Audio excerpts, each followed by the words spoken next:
Lahore high court کے ایک اور جج کو مشکوک خط موصول، جسٹس باقر نشوی کو خط ملنے کی تصدیق۔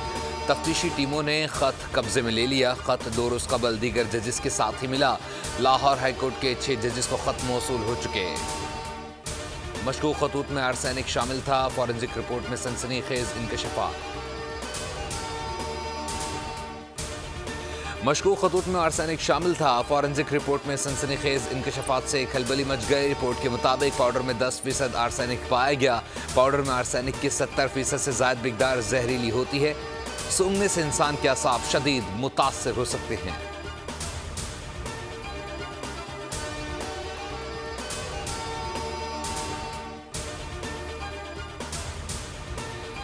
اسرائیل 7 دہائیوں سے فلسطین میں انسانی حقوق کی خلاف ورزی کر رہا ہے۔ عالمی برادری ظلم و جبر روکنے کے لیے دباؤ ڈالے۔ وزیر اعظم شہباز شریف کا جمعۃ الوداع اور یوم القدس کے موقع پر پیغام۔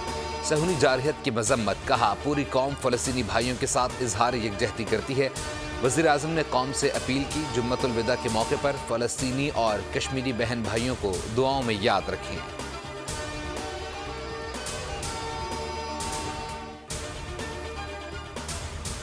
پاکستان کو اسٹینڈ بائی معاہدے کے تحت مجموعی طور پر $3 ارب کی ادائیگی ہوگی۔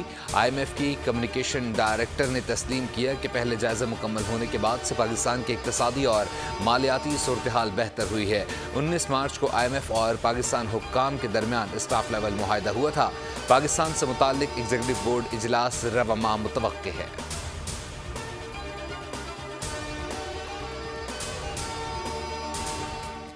اور کراچی میں خونخوار ڈکیت بے لگام، شہر کی سڑکوں پر لوٹ مار کرتے ڈکیتوں نے مزید 3 شہریوں کی جان لے لی۔ منگو پیر نیا ناظم آباد کے قریب پولیس مقابلہ، فائرنگ سے 2 شہری جاں بحق، فائرنگ کے تبادلے میں 1 ڈکیت زخمی، 2 فرار۔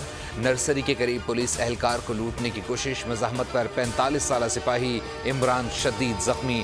بفر زون قبرستان کے قریب مبینہ مقابلہ، 2 ڈاکو مارے گئے۔